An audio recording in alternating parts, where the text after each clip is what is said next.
잠시 기도하고 예배를 시작하겠습니다. 사랑이 많으신 아버지 하느님, 주님 전에 나와서 이렇게 다 같이 예배할 수 있게 하심에 감사드립니다.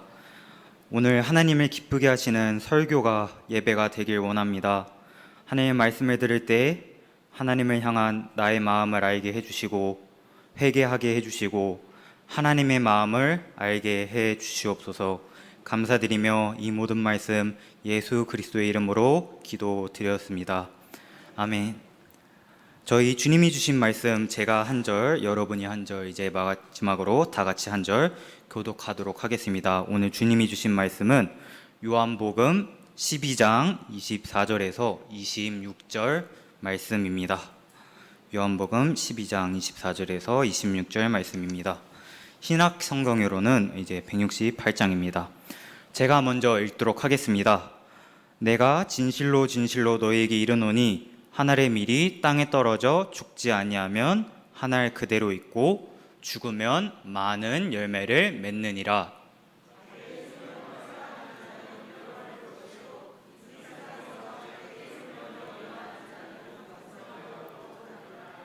다 같이 읽겠습니다. 사람이 나를 섬기려면 나를 따르라. 나 있는 곳에 나를 섬기는 자도 거기 있으리니 사람이 나를 섬기면 내 아버지께서 그를 귀히 여기시리라. 아멘. 주님의 말씀입니다. 할렐루야. 주님께서 저희를 이 자리로 부르셨습니다. 믿으십니까? 아멘. 네, 주님께서 저희를 이 자리로 부르셨습니다. 이제 옆 사람들에게 이제 자유롭게 한번 이제 인사 한번 하도록 하겠습니다. 이제 참 잘 오셨습니다. 참 잘 오셨습니다. 네, 흔히 교회는 이제 세상에서 부름받은 하나님의 백성인 동시에 세상으로 보냄받은 그리스도의 제자라고 말을 많이 합니다. 오늘 주님이 주신 말씀을 들으시고 이제 세상에 나아갈 때 예수님의 제자된 삶을 살며 항상 말씀 앞에 깨어서 기도할 수 있으시기를 간절히 소망합니다. 이제 영상으로만 주님의 말씀을 전하다가 이곳에 서서 이제 주님의 말씀을 전하니까 이제 말씀이 좀 이제 마음이 좀 이게 새롭게 되는 것을 느낍니다. 한편으로 이제 저는 영상이 체질인 것 같습니다. 그런 생각도 들고 주님이 저에게 이제 주신 말씀이 이제 굉장히 어렵게 느껴지실 테고 저를 통해 주님의 말씀을 들으시고 이 말씀 이제 가슴속에 새기실 수 있으시기를 간절히 이제 소망합니다.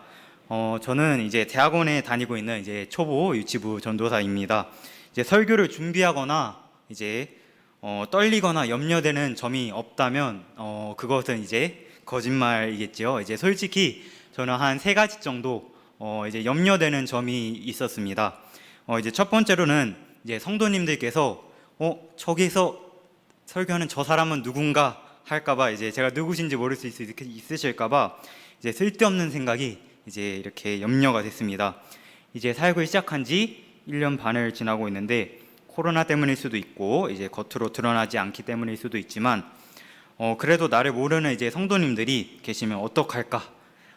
주님의 말씀을 아멘이라고 화답해 주실까 하는 헛된 생각을 잠시 해보았습니다. 근데 오늘 아침에 이제 오면서 지하철을 타고 오면서 이렇게 생각해 보니까 우리 주님의 눈에는 그런 게 그렇게 중요하지는 않은 것 같다는 느낌을 많이 받았습니다. 제가 지금 이 시간 주님의 말씀에 집중하고 주님의 말씀을 대신 전할 때 성도님들과 더욱더 친밀해지기를 소망합니다. 두 번째로 이제 제가 두려웠던 점은 오늘 하는 설교가 이제 저의 첫 설교입니다. 어떤 의미에서 첫 설교냐면 유치부 선생님들을 제외하고 7세 이상에게 설교를 한 적은 오늘이 처음입니다. 네, 그런 설교이고 거기에 심지어 이제 10인 이상에게 설교를 한 적이 오늘이 이제 처음이라는 것이죠. 우리 유치부는 이제 코로나가 터지기 전부터 이제 방역 수칙을 아주 잘 지키고 있었나 봅니다. 얼마나 이 설교가 떨렸냐면 이제 저까지 앞에서 이제 총 4명의 전도사님이 하시는 이 설교에 공통적인 주제가 있죠. 바로 다음 세대와 교사를 위한 것인데 이 주제를 이제 2주 전인 이제 저희 6월 7일에 이 주제를 받았습니다. 주제를 받은 그 이후에 제가 어떻게 됐을까요? 네, 주제를 받으니 일상에 집중을 못했습니다. 집중을 못하고 사람이 무슨 말을 해도 네, 한 귀로 듣고 한 귀로 흘렸습니다. 네, 마침 이제 시험 기간이었는데 시험을 준비하면서도 이제 과제를 하면서도 오늘 이 설교를 어떻게 해야 할지 떠오르고 과제를 하면서도 오늘 이 설교를 어떻게 해야 할지 떠오르고 막막하고 이제 일을 하면서도 불안해서 하나님의 말씀을 잘 전할 수 있을까요? 라면서 벌벌 떨면서 이렇게 기도를 했던 것 같습니다.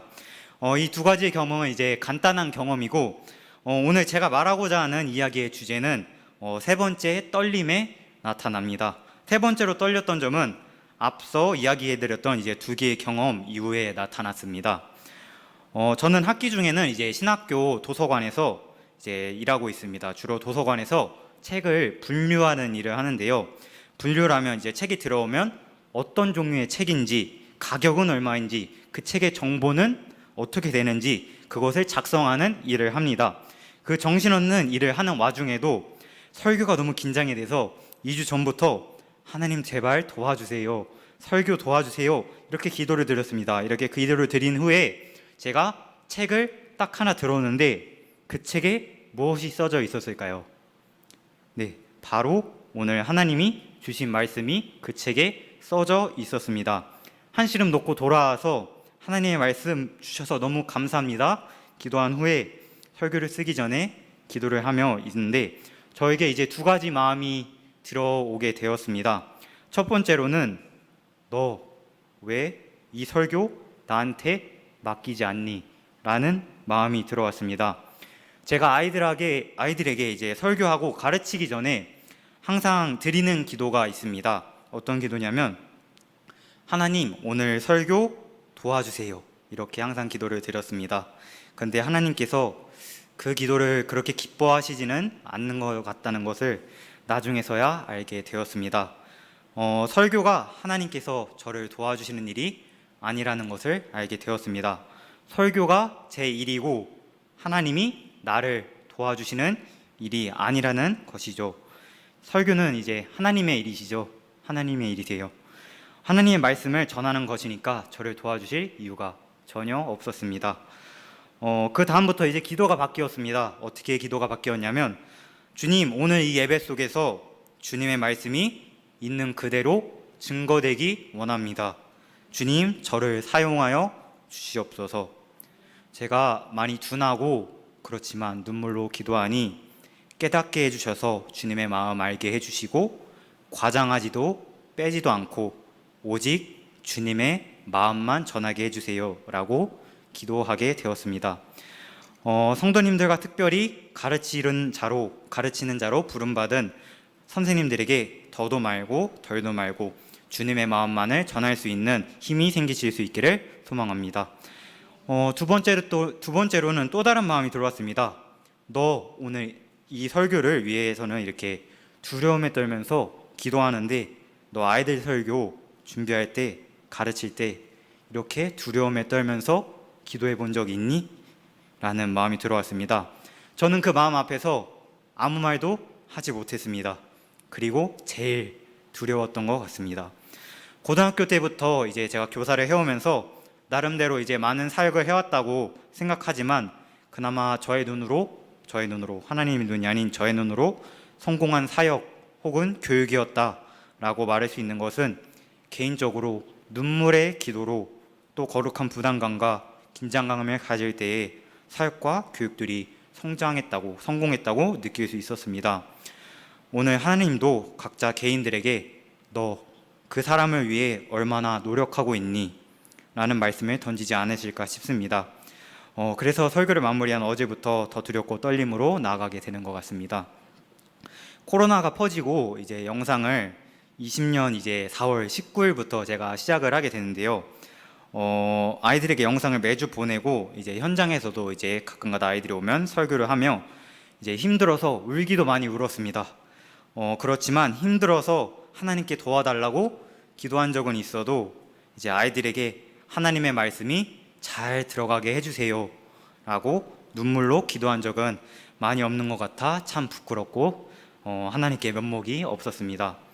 다음 세대와 사명, 예수님의 제자로 열매로 부름받은 저희에게 다음 세대를 위한 많은 사명들이 있고 각자 그 사명들이 다 중요하지만 그 중에서 저는 기도를 좀 더 중요하다고 생각하는 것 같습니다.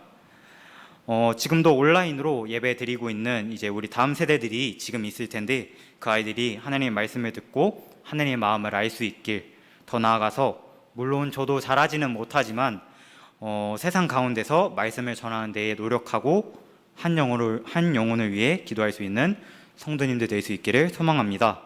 오늘 이 설교를 이제 다 쓰고 살펴본 후에 다 살펴본 후에 저는 한 가지 느낌을 받았습니다.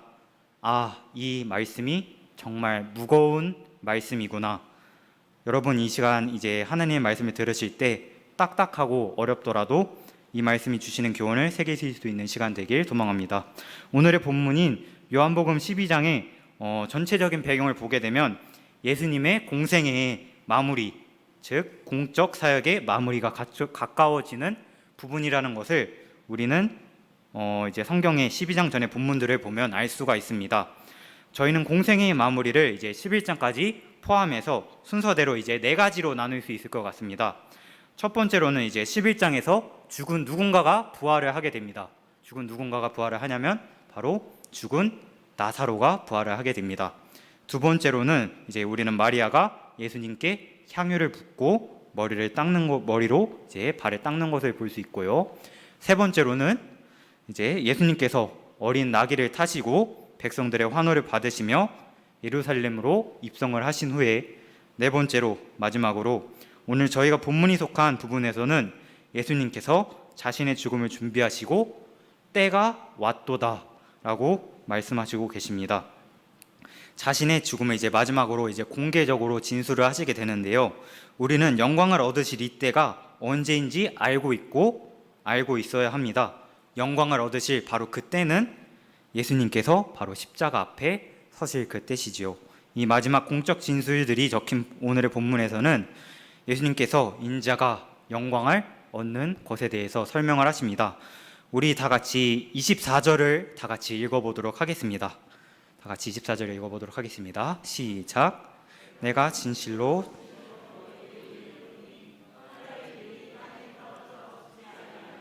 한 알 그대로 있고 죽으면 많은 열매를 맺느니라. 아멘. 24절에 이제 서두를 보겠습니다. 서두에서는 이제 내가 진실로 너희에게 이르노니, 이 서두에서 예수님은 앞으로 이제 진술할 내용이 아주 확실한 것임을 이제 미리 말씀해 주시고 계십니다. 그 후에 예수님께서는 간단한 예시를 들면서 이제 설명을 하십니다. 우리가 방금 읽은 그 예시죠. 이제 한 알의 밀알이 땅에 떨어져 죽지 아니하면 한 알 그대로 있고 죽으면 많은 열매를 맺느니라. 아멘. 예수님 당시 이제 유대에서는 이제 보리보다는 밀을 많이 재배를 하고 있었습니다. 그래서 이제 주님은 이제 누구나 알아들을 수 있는 이 썩은 밀알의 비유를 가지고 자기를 따르는 것이, 예수를 따른다는 것이 어떤 의미인지를 이제 설명하려고 하셨습니다.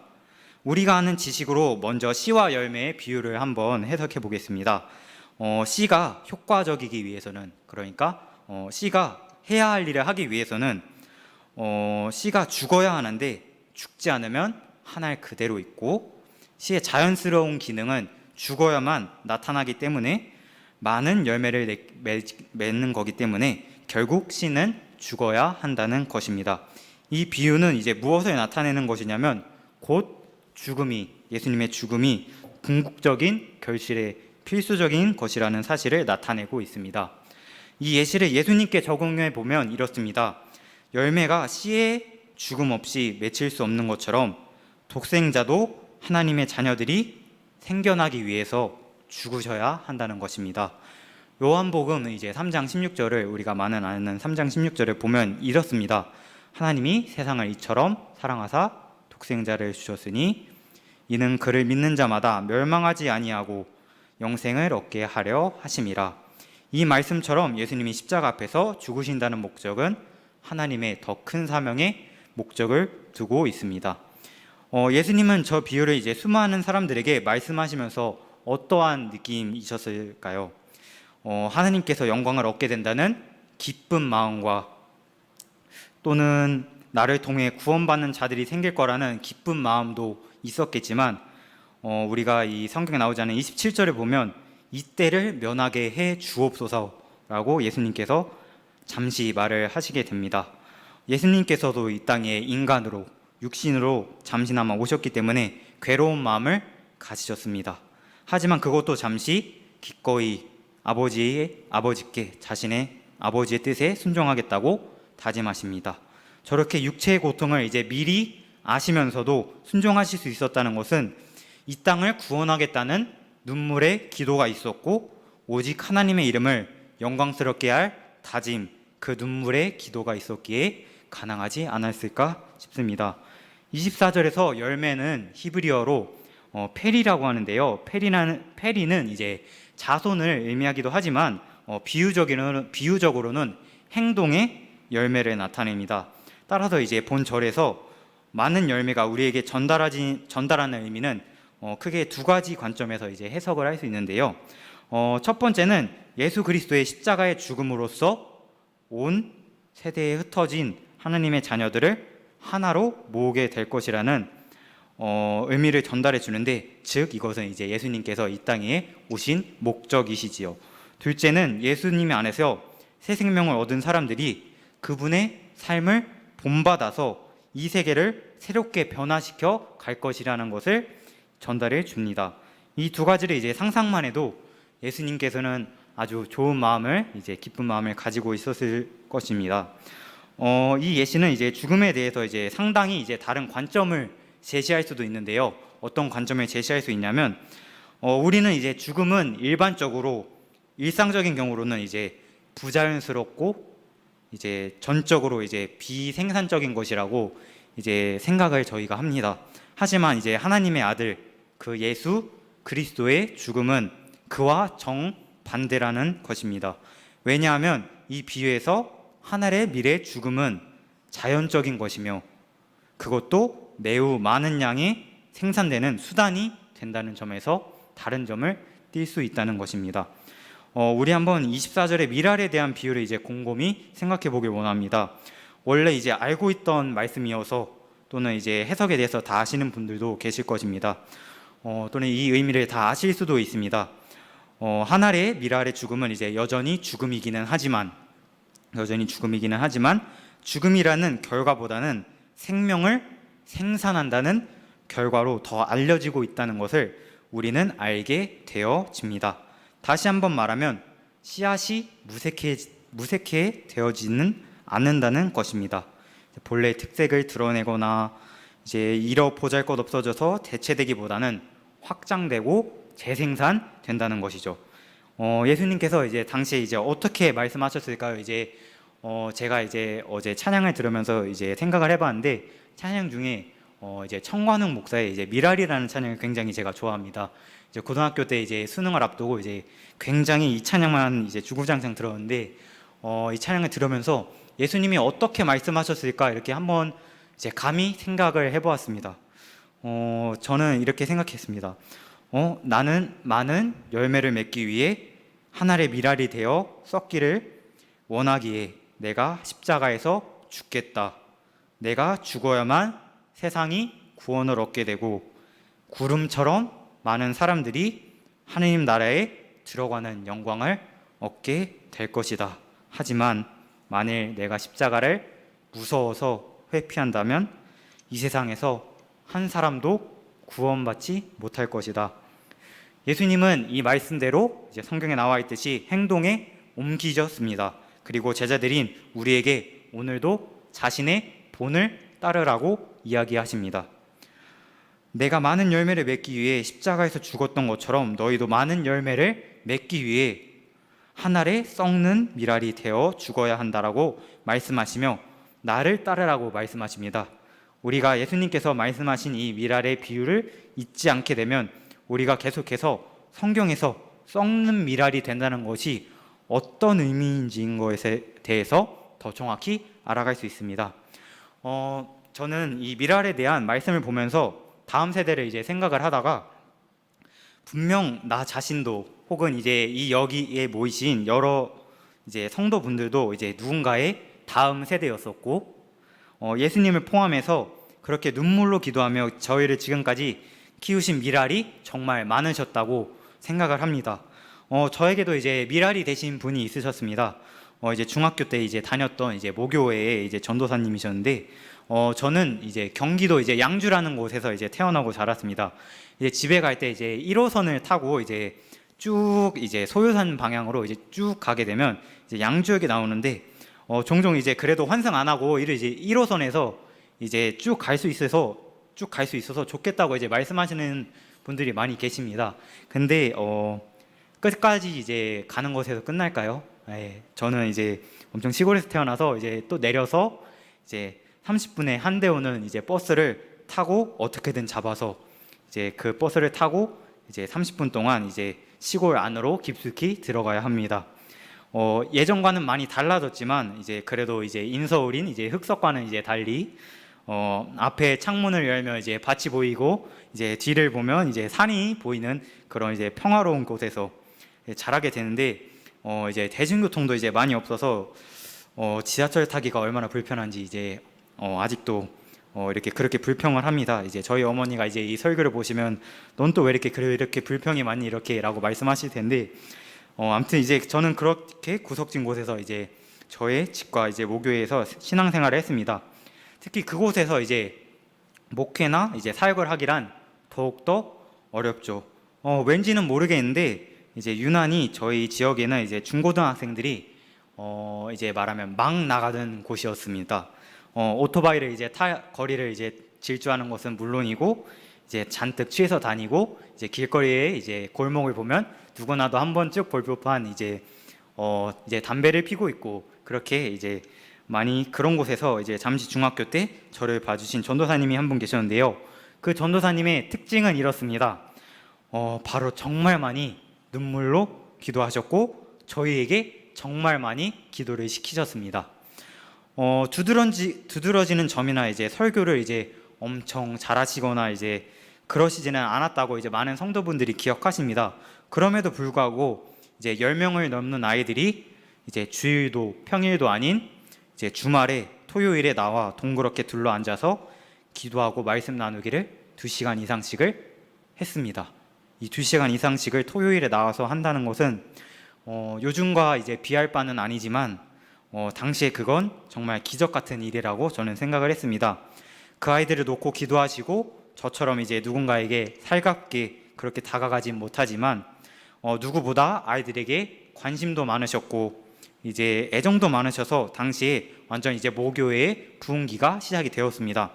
그렇게 기나긴 시간이 흐르고 제가 대학교 1학년이 되어서 저는 거의 요즘 말로 이제 가난한 성도가 되었습니다. 대학교 1학년 때는 이제 대학 교회 나가는 건지 안 나가는 건지 이제 알 수 없는 그런 성도가 되어 있었는데, 이제 그때 들려오는 소식은 이제 전도사님께서 교회를 이제 제가 떠난 후에 그 다음에 바로 떠나시고 이제 40일 동안 이제 금식 기도를 이제 기도원에다 하시고 오셔서 이제 선교를 준비하시던 중에 이제 암에 걸리셨다는 이제 소식을 듣게 되었습니다. 저는 너무 놀라서 이제 병원에 가서 말을 못 하셔서 이제 스케치북으로 이제 쓰셨던 말을 저는 잊지를 못합니다. 어떻게 말씀하셨냐면, 제가 먼저 이렇게 질문했습니다. 제가 이제 기독교 교육과를 나왔으니까 제가 신학교에 지원을 했습니다. 기독교 교육과에 가게 되었습니다. 하나님의 일을 하려고 합니다. 라고 이제 말씀을 했습니다. 그런데도 저는 이제 가난한 성도였죠. 근데 그 전도사님이 이제 스케치북에 이제 말을 한 가지 써주셨는데, 너가 하고 싶은 대로 해. 이제 다 잘할 거야. 너는 하나님의 일을 할 수 있을 거야. 라고 이렇게 쓰신 후에 일주일 후에 소천하셨는데, 분명히 이렇게 아프신 와중에도 굉장히 평온해 보이고 행복해 보이셨습니다. 그때부터 이제 저의 삶은 이제 변하기 시작했습니다. 저 미랄이 되신 전도사님께서, 예수님께서 도대체 누구시기에 이 세상 모든 것을 다 버리고 기도하시면서 죽기까지 사랑하셨을까? 우리가 뭐기에 그렇게 눈물로 우리를 위해서 기도할 수 있었을까? 눈물의 기도가 한 사람을 변화시킨다는 것을 저는 저를 통해 깨닫게 되었습니다. 오늘 설교를 통해 자신이 사랑하는 것을 버리고 따라가는 자가 썩는 미랄이 될 수 있는 것을 저는 깨닫게 되었습니다. 25절을 보게 되면 예수님의 설명은 이제 씨의 죽음과 열매의 생명, 즉 예수님의 죽음과 하나님 자녀의 생명을 연결하게 됩니다. 예수님의 제자들의 경우에 있어서도 죽음이 곧 영광과 생명의 길이었습니다. 그들은 이 세상에서 자기의 생명을 말씀대로 미워해야만 했습니다. 자기의 생명을 미워한다는 것은 전적으로 그리스도께 헌신하며 자기 중심적인 모습을 찾아보기 어렵게 되는 상태를 뜻합니다. 자기 생명을 하찮게 여기고 하나님을 귀하게 여겨 기꺼이 그 모든 것을 하나님을 위해 희생하는 것을 뜻하는 것입니다. 쉽게 말하자면 생명은 헬라어로 이제 푸시케라고 말하는데요. 목숨이라는 일반적인 의미 이외에도 푸시케는 뜻, 의지, 소원이라는 의미를 가지고 있습니다.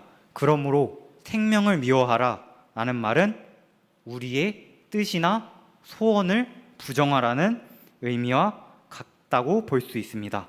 마가복음 8장 34절에 보게 되면 이것을 자기를 부인하는 것이라고 설명하고 있습니다. 누구든지 나를 따라오려거든 자기를 부인하고 자기 십자가를 지고 나를 따를 것이니라. 아멘. 예수님은 하나님의 뜻에 철저히 복종하기 위해 눈물로 기도하셨으며 자기의 소원이나 뜻은 다 부정하고 죽으셨다는 것을 저희가 잊어서는 안 됩니다. 그러므로 우리가 예수님을 따르려고 한다면 우리 자신의 모든 것을 부정할 수 있어야 합니다. 이것이 곧 썩는 미랄이 되는 길입니다. 이와 달리 대조적으로 자기의 생명을 사랑한다는 것은 이 세상에서 자기 목숨을 하나님보다 더 기뻐하는 것을 뜻하기에 인생의 모든 것들, 즉 목표들, 관심들, 심지어 사랑마저 우상이 될 수 있었기에 우리는 영적으로 죽음을 겪어야만 하는 것입니다. 십자가에 우리 자신을 못 박는다는 것을 이것을 뜻하는 것입니다. 저는 이 말씀이 이렇게 무거운 것인지를 전혀 몰랐습니다. 저는 여태까지 이 말씀을 이제 말씀이 아닌 흔히 쓰는 이제 속담처럼 생각하고 있었다는 것이겠지요. 뜻을 알고 이제 저는 이제 아주 소름이 쫙 돋았습니다. 그렇게 하나님 진짜 이 설교 어떻게 해야 할까요? 이렇게 고민을 되게 많이 했는데요. 저를 포함한 이제 예수님을 믿는 많은 모든 사람들은 이제 예수님 믿으세요라고 하는 말 또는 예수님이 나의 구세주이십니다 라고 하는 말을 아주 쉽게 합니다. 그러나 예수님을 섬기기를 원하십니까? 혹은 주님을 따라갈 각오가 되어 있으십니까? 라고 물으시면 어떻게 대답할까요? 저와 이제 친구들의 이제 예를 들어보면 어떻게 말하냐면 잠시만요. 조금 마음의 준비를 하고 대답할게요. 라고 부담스러워하고 괴로워하는 것이 일반적인 사람들의 이제 많은 대답입니다. 그들이 예수님을 이제 부인하는 것은 아닙니다. 예수님을 부인하는 것은 아니고 교회에 봉사하지 않는 것도 아니지만 그 말에는 쉽게 대답하지 못합니다. 예수님의 종이 된다는 것은 이렇게 쉬운 길이 아닙니다. 그분의 뒤를 따른다는 것을 의미합니다. 예수님의 첫 제자들 중 이제 대부분은 이런 의미에서 진실로 예수님을 따랐고 눈물로 기도하며 순교하는 제자들도 있었습니다. 그러므로 그를 진실로 따르는 이들에게는 고난이 함께 따르지만 결국에는 26절에서 말씀하신 것처럼 귀히 여김을 받게 된다는 것입니다. 주님은 26절에서 이와 같이 죽도록 충성하는 자에게 두 가지 보상을 약속하셨습니다. 나 있는 곳에 나를 섬기는 자도 거기 있으리니 이것은 주님이 계시는 곳에 함께 있게 해주시겠다는 영광스러운 것이며 내 아버지께서 그를 귀히 여기시리라 라는 말씀은 하나님께서 아주 우리를 귀하게 여겨 주신다는 것입니다. 현재의 고난은 장차 우리에게 나타날 영광과 비교할 수 없다는 것입니다. 이제 말씀을 이제 마무리하도록 하겠습니다. 제가 이제 얼마 전에 이제 과제를 하면서 이제 성 어거스틴의 고백록이라는 이제 책을 읽게 되었습니다. 참회록이라고 이 책은 말하기도 하는데요. 왜냐하면 이 책에는 이제 어거스틴의 삶과 그리고 이제 그의 회개를 담은 내용들이 있기 때문입니다. 우리가 아는 어거스틴은 이제 청년의 때 아주 이제 성스럽게 살았을까요? 전혀 아니었습니다. 그래서 하루는 이제 어거스틴의 어거스틴의 이제 모니카라는 분이셨는데, 아직 주님을 영접하지 못한 청년은 이제 어거스틴을 찾아왔다가 이제 그의 스승인 이제 밀라노에 있는 암브로시우스라는 이제 주교를 이제 찾아가게 됩니다. 찾아가서 이제 어떻게 이제 질문을 하냐면, 내 아들이 너무나도 방탕하게 세월을 허비하면서 하루하루를 살고 있는데 아들을 훈계해 주세요 라고 이제 암브로시우스에게 말합니다. 그러자 그 주교가 이렇게 대답합니다. 어머니, 눈물의 기도로 키우는 자식은 망하는 법이 없습니다 라고 이렇게 대답을 했습니다. 저는 이 말을 듣고 이제 마음에 감동이 너무나도 왔습니다. 그러고 생각했습니다. 비록 자식은 아닐지라도 눈물의 기도로 하나님의 말씀을 전하고 가르치면 다음 세대들이 더욱 잘 자라날 수 있을 것이고, 하나님을 신뢰하고 미랄처럼 살게 되면 기도하는 만큼 하나님이 우리와 다음 세대를 이끄실 것이라고 믿습니다. 오늘날 예수님은 자기가 썩는 미랄로 희생하신 것처럼 우리도 희생하라고 말씀하십니다. 그래서 많은 열매를 맺으라고 말씀하십니다. 우리 각자가 주님의 전에서 교역자이든 교사이든 성도이든 상관없습니다. 우리가 세상에서 학생이든 직장인이든 주부이든 상관은 없습니다. 어디에서 무슨 일을 하든지 우리 모두 이 세상을 구원하는 귀한 일에 쓰임받는 종이 될 수 있다는 것을 잊지 않으시고, 예수님을 믿으시며 눈물의 기도로 다음 세대에게, 더 나아가 가정에게, 이웃에게도 하나의 미랄이 되어서 선한 능력을 끼칠 수 있기를 간절히 소망합니다. 우리 다 같이 이 마음 가지고 찬양하시겠습니다.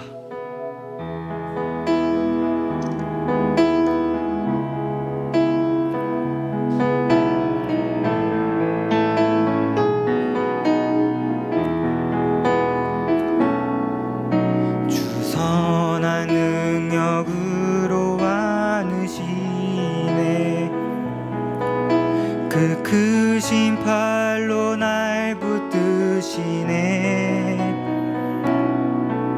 절망 속에도 흔들리지 않고 사랑하는 주 얼굴 우리 한 번 더 고백할까요? 주 선한 능력으로 안으시네. 그 크신 팔로 날 붙드시네. 절망 속에도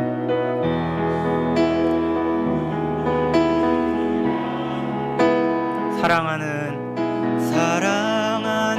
주 얼굴 구하리. 선한 능력으로 일어서리. 주만을 지하리 믿음으로.